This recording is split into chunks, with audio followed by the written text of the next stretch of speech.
because it's so easy not to make physical models anymore in school. But actually going out and, well, what Megan did was finding where each of these long ribs meet the cross ribs. You actually understand the building structurally more. So these things like totally cue into what needs to happen as for it to function like in a real life situation. Whereas a computer like model, anything will stand up. But here you actually see like what is holding what. But you can start to see, I mean, there's this idea of the greenhouse as this tapestry with multiple layers, unraveling, closing in on itself. Those are all themes that I wanted to play with.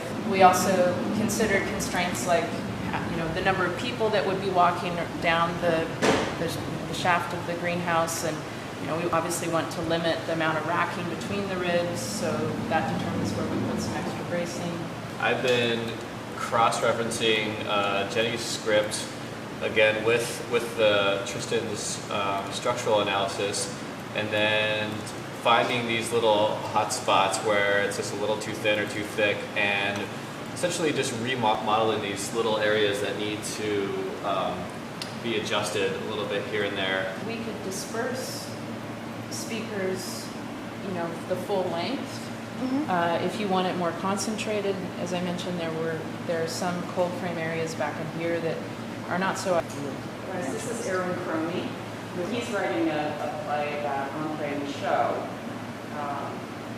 French naturalist sent over to the United States to find useful growing materials for France. This is really exciting to me to use this, and it makes the play seem way cooler. It's like, because people are like, "What an awesome set!" I'll be like, "Didn't make it at all." But it's pretty cool. Realistically, a project of this scale, pavilion greenhouse, would typically be like 6 months. So it's an incredibly fast-paced and exciting project. So.